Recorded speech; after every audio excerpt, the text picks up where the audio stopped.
This is the CBS Evening News. Dan Rather reporting. Good evening. Mikhail Gorbachev cleared the decks at the Kremlin today. In the first hour of the first day of a hastily called meeting, he took the Politburo apart. He advanced his allies, he farmed out his most dangerous rival, and he sent 5 senior officials into retirement, including President Andrei Gromyko. These moves clear the way for Gorbachev to take full control of the political system in the Soviet Union and try to speed his reforms into reality. CBS News Moscow correspondent Barry Peterson begins our coverage. There was a sense of urgency as the ZIL limousines rushed into the Kremlin for an hour-and-a-half meeting of the party's Central Committee.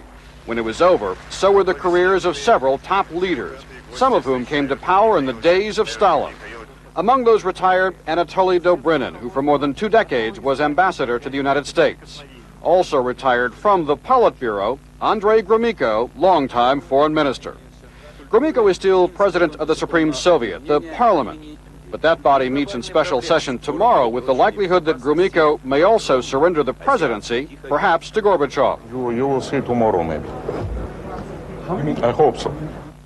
Igor Ligachev, the leading conservative opponent to Gorbachev, remains on the Politburo, but apparently demoted in a new job as party head for farm reform. And he could end up taking the blame for farm problems, an excuse to fire him later on. Why make the changes now? Gorbachev was reportedly stunned during a recent trip to Siberia at the depth of anger about the food and housing shortages. The trip may also have convinced him that his support from the people was eroding, and that could make his party opponents bolder if they sought to challenge him in the months ahead. In one masterstroke, Gorbachev has accomplished 2 major goals. He has consolidated his hold on power, and he has sent a warning to those who oppose his perestroika, his economic restructuring, that it's dangerous to oppose what Gorbachev wants. The Soviet Union is not the same place it was just yesterday.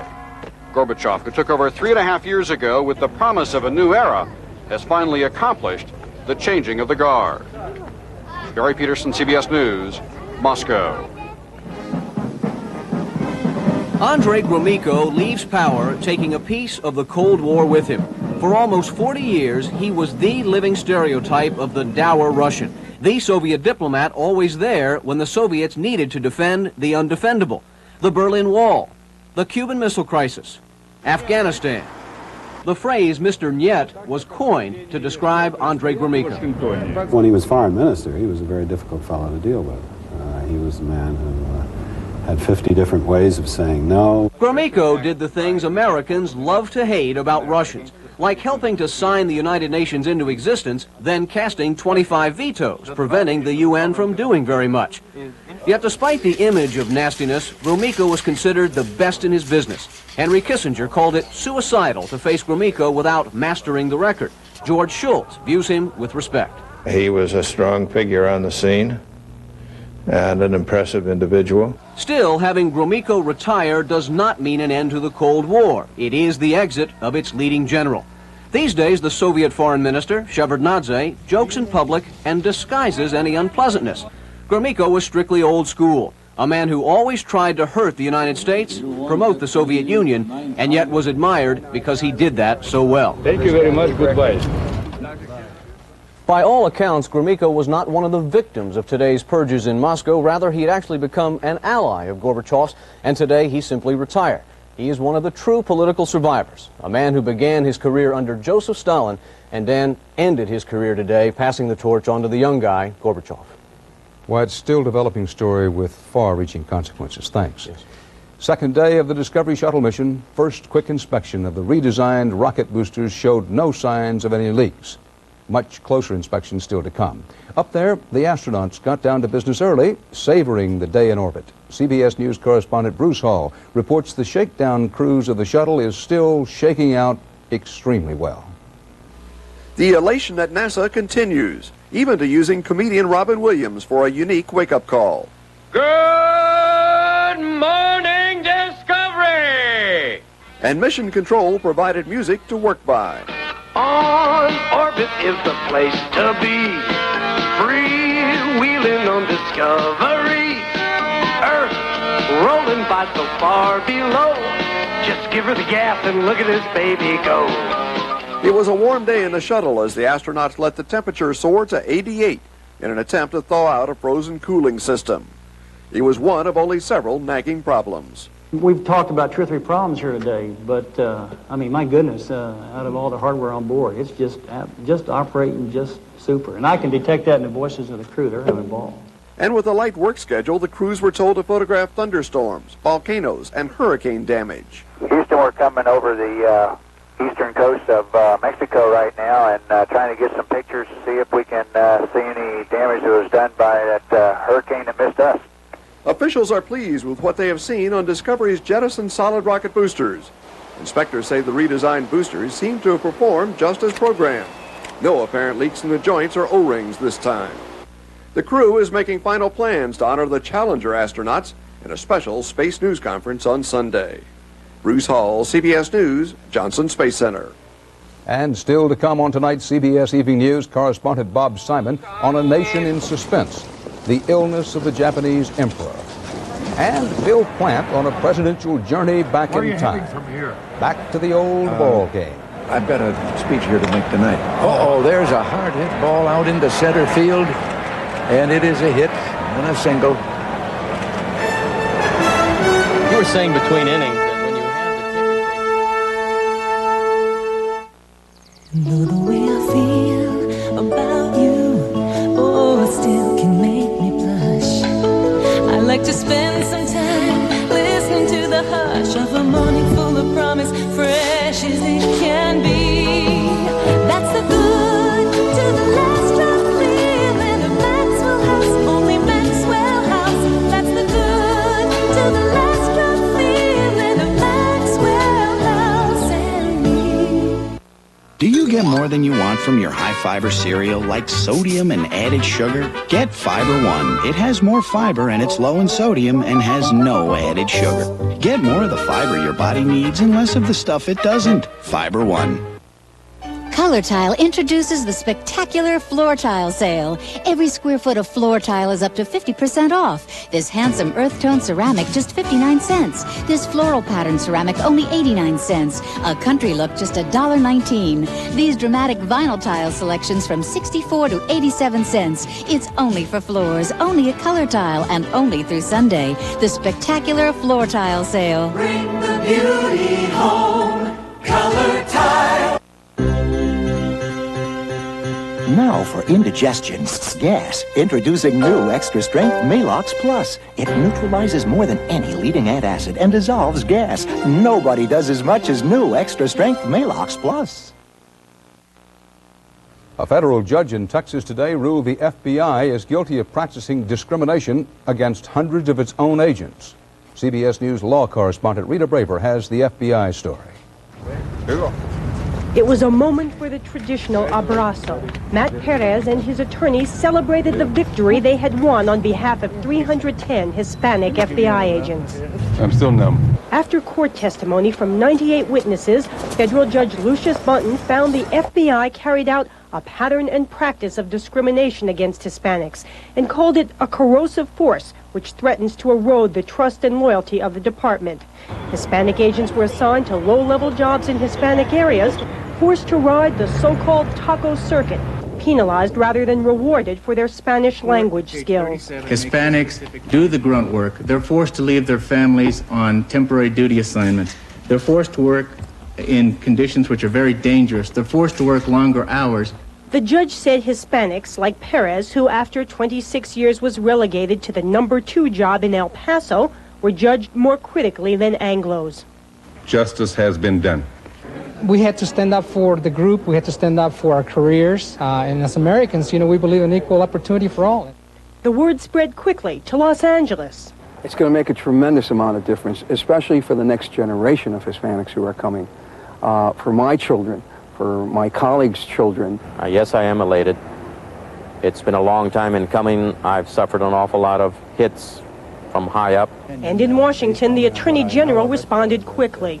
There were findings that discriminatory acts took place. It obviously raises some concern, and we'll follow through on it. Still to be determined in future court proceedings what damages, if any, the FBI must pay the Hispanic agents, and what specific steps the Justice Department must take to atone for years of discrimination. Rita Braver, CBS News, El Paso, Texas. The House gave final congressional approval today to the $3.3 billion overhaul welfare bill for the first time in decades. The changes in this bill are supposed to help the poor get jobs and education and to get off welfare. One key provision requires some welfare recipients to work. Big victory for Eastern Airlines today in the bitter legal fight with its unions. A U.S. appeals court in Washington upheld the carrier's right to lay off 4,000 workers as part of a service cutback this past summer. The unions contend the pink slips were part of an outright union-busting campaign, and the pilots' union says it will appeal.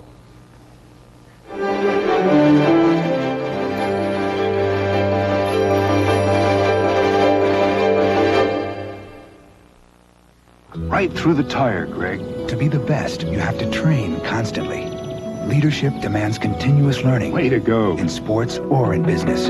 We're Siemens USA, training our customers and our 27,000 employees to stay ahead in advanced electronic and electrical technology. Because when it's time to perform, there's no substitute for solid training. Right through the tire, Greg. We are Siemens USA. Are you getting more than you want out of your high-fiber cereal? Like sodium and added sugar? If what you want out of your high-fiber cereal is high fiber, you should be eating Fiber One. You get more fiber with Fiber One, and Fiber One is low in sodium and has absolutely no added sugar. So get more of the fiber your body needs and less of the stuff it doesn't. Get Fiber One. You wouldn't believe the stuff my dad had to do to get his hands on his dream machine. You name it, he'd do it. I get queasy just thinking about it. Here's my dream machine, the new Cutlass Supreme. And all I had to do to get one was go to my old dealer. This is not your father's Oldsmobile. Ignition. This is the new generation of Oldsmobile. Great Britain announced today it is resuming normal diplomatic relations with Iran, and that added fuel to spreading reports, no confirmation, reports that pro-Iranian groups in Lebanon may be getting ready to free their British and American hostages. Our chief European correspondent Tom Fenton has been covering this story. Britain's Foreign Secretary Sir Geoffrey Howe and Iran's Foreign Minister Veliati met for 45 minutes and agreed to resume full diplomatic relations. The decision brings the possible release of British hostages in Lebanon one step closer. I certainly urged the Iranian government to do anything they could to help secure the release of hostages of all kinds, so far as they're in a position to do so. Prime Minister Thatcher maintains she will not bargain for the British hostages, who include Terry Waite, the Archbishop of Canterbury's special envoy. But Britain has been negotiating for months, first through the Archbishop's office earlier this year, and more recently in direct contacts in Geneva. Geneva was used by the Iranians for the earlier hostage negotiations with the French and Germans, and more recently, according to unconfirmed reports, with the U.S. as well. In Beirut, the Iranian embassy has told journalists all 3 British hostages will be released at one time, along with 2 British prisoners held in Iran. No date has been mentioned. The embassy also says 1 American hostage, Beirut University professor Alan Steen, may be released as a gesture of goodwill. Britain's resumption of diplomatic relations was described as positive by U.S. officials, but Secretary of State Schultz said today the United States would not soon follow suit. Direct talks with Iran would only be productive, he said, if Iran releases Western hostages. Tom Fenton, CBS News, London. An Israeli newspaper reported today that 8 U.S. hostages will be freed next month as a result of secret election year negotiations between the United States and Iran. President Reagan today denied the report of any secret talks. A jury in Gibraltar ruled today that British soldiers acted legally when they shot and killed 3 unarmed IRA guerrillas in the British colony last March. The coroner's jury voted 9-2 to clear the 4 members of Britain's elite Special Air Service. The soldiers have testified that they opened up with a barrage of gunfire because they were afraid that the IRA team was about to set off a bomb. In New York today, a woman charged with murdering 2 of her newborn children and attempting to murder a third was found not guilty today by reason of insanity. 43-year-old Ann Green admitted holding pillows over the infants' faces to stop them from crying. Her lawyer had argued that the former pediatric nurse was suffering from postpartum psychosis in the 3 separate incidents dating back to 1980.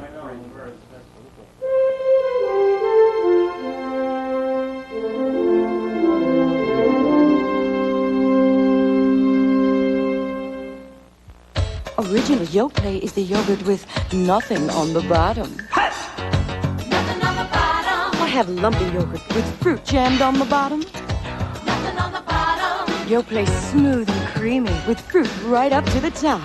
Nothing but natural. Nothing but low fat. Nothing on the bottom. And that's the end of that. Original Yoplait. Nothing on the bottom. And that's the end of that. Oh, yeah. I need a moment in my day. Yes, sir. I've got a Tuesday to Make myself at Yes, sir. ease. Thank you. And nothing's like being invisible, and nothing's better for seeing the forest for the trees than the good to the last drop feeling of Maxwell House, only Maxwell House. That's the good to the last drop feeling of Maxwell House and me.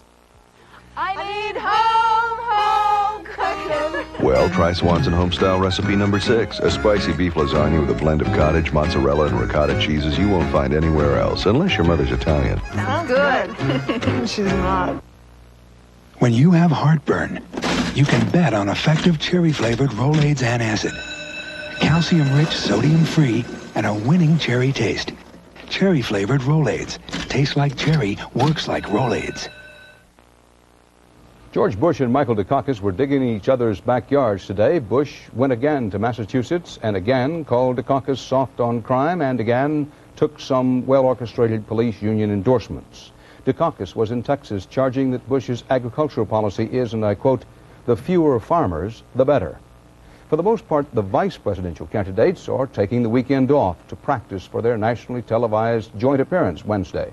Deborah Potter begins our coverage of how they're prepping and sparring.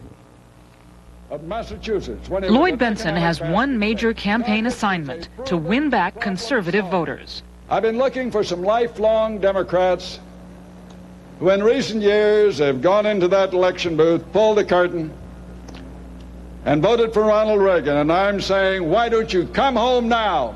Bentsen's appeal is chiefly directed at blue-collar and independent voters, especially in the South, where his personal popularity is evident. The man that I will present to you in a few minutes makes our kind of people feel comfortable being Democrats. But even in his home state of Texas, Bentsen is having trouble selling his running mate. Governor Dukakis and Lloyd Bentsen support a strong nuclear deterrent. Here you go, man. Bentsen doesn't get much national exposure, but that doesn't bother his campaign advisors. This is how they get their message across, in the local media.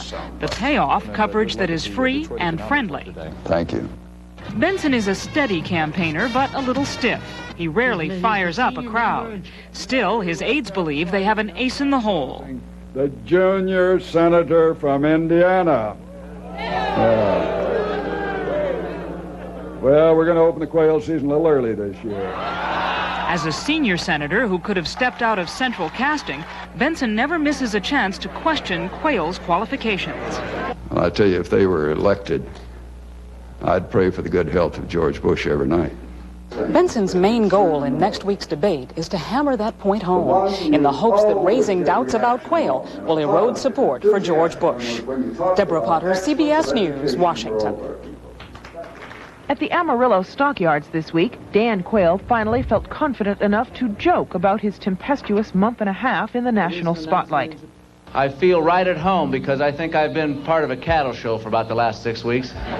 Beyond his National Guard controversy, the vice presidential candidate has had to cope with a series of verbal gaffes. He's campaigned primarily in safe, remote Republican strongholds apart from George Bush. And reading the polls, GOP activists have publicly grumbled about his being a liability. There is a growing sense that the polls are negative on Quayle, that the public doesn't see him as a president. Bush's aides deny they're trying to hide Quayle, but admit they are worried about the polls. I don't say that we don't believe the polls, that there's some concern. I think our point is that people aren't going to vote against George Bush because of it. But the vice president himself has gone out of his way to defend his choice. He has a good record on job training, he has a good record on defense, and he'll do just fine. The candidate claims he's never considered quitting. He gets good local press coverage wherever he goes. He raises funds and presses the flesh for George Bush, and he returns the Democrats' fire with gusto. You can see that why after the Sunday debate, for most people, the notion of President Dukakis is a very, very troubling notion. Dan Quayle's certainly no negative. I think everywhere he's been, he has left there, leaving a positive impression and helping us drive home our message. Quayle's biggest test will come next Wednesday when he goes one-on-one with Democrat Lloyd Bentsen. His aides predict Quayle will hold his own. After all said won, expectations can't get much lower. Jacqueline Adams, CBS News, Washington. Former CIA chief under Jimmy Carter, Stansfield Turner, today disputed George Bush's statement that 7 administrations supported Panama's General Noriega. Turner said today that he took Panama's General Noriega off the CIA payroll as an intelligence source in 1976 because Noriega was, and I quote, an unscrupulous character. Turner said that Vice President Bush in 1981 then, quote, met with Noriega and put him back on the payroll, end quote. Bush's campaign office had no immediate comment.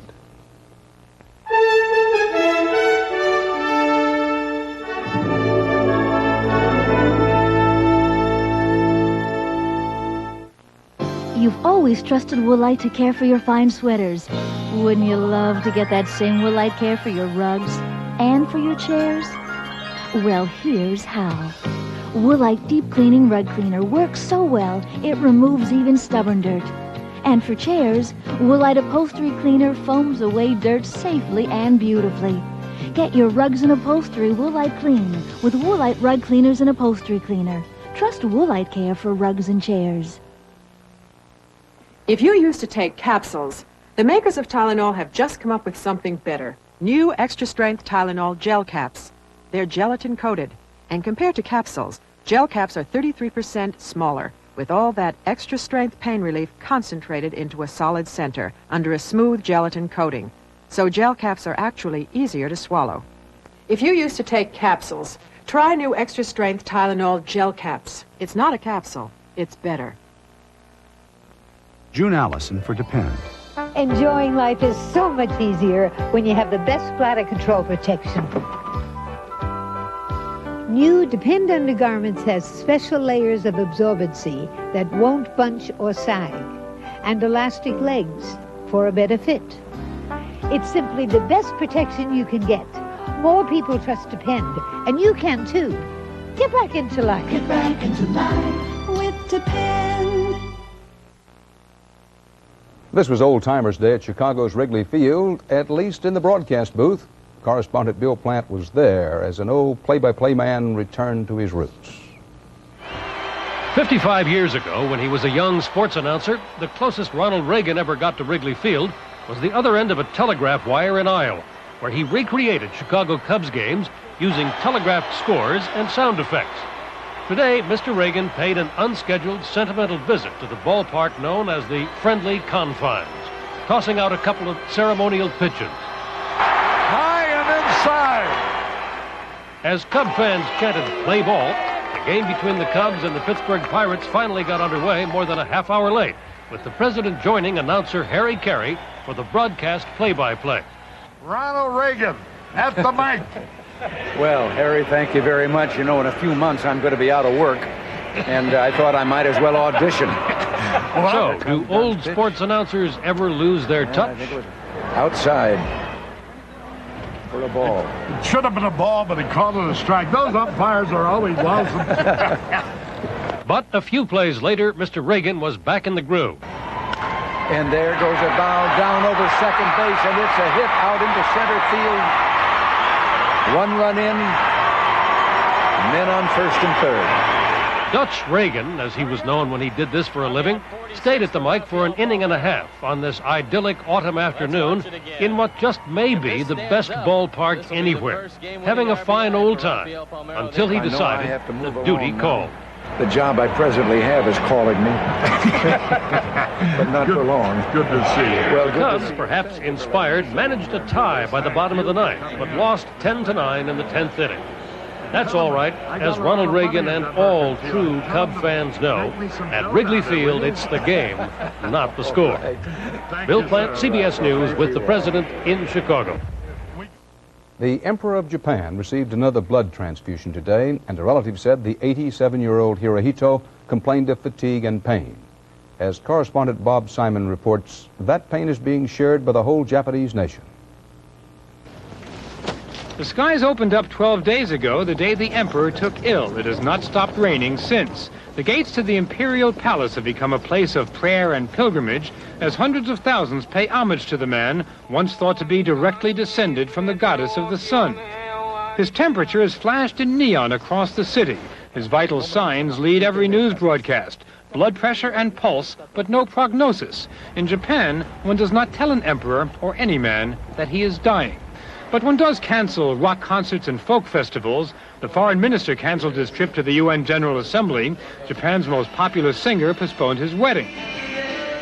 Printing presses are on standby. When the emperor dies, government documents, New Year cards, and calendars will have to be reprinted because it will be the end of an era, the Showa era, which began in 1926, when Hirohito ascended the chrysanthemum throne to take on the world's oldest hereditary job. He's never had political power as such. He walks like a man manipulated by 1,000 unseen strings. In this empire of signs, this extended family called Japan, his power is symbolic and deeply felt. This woman said, "He is my father. He really is the same as my father." The sympathy for the pain he's going through at this moment, I think this is felt by all people, even by foreigners, I hope. Not by all of them. To the British tabloid press, Hirohito is still a name of infamy. Left-wing protesters here have not forgiven his failure to keep Japan out of the war. They've been warning that emperor worship and militarism are again on the rise. Right-wingers have fed these fears, saying that the emperor's death should be an occasion for rearmament. But for most it seems more of an occasion for reflection. To many old Japanese, I suppose this would mean the end of the old rules, the end of the old etiquette, the end of the old codes. Crown Prince Akihito, heir to the throne, speaks English, does the royal circuit, and has been waiting in the wings half a century. As Japan moves slowly away from its island culture, its separateness, its emperor lies dying in downtown Tokyo, surrounded by a moat and by silence. He's never kept a diary, never written or spoken a word in public about his reign of 63 years. Bob Simon, CBS News, Tokyo. And that's tonight's CBS Evening News. Dan Rather, Bob Schieffer will be here tomorrow. I'll see you Monday. Good night.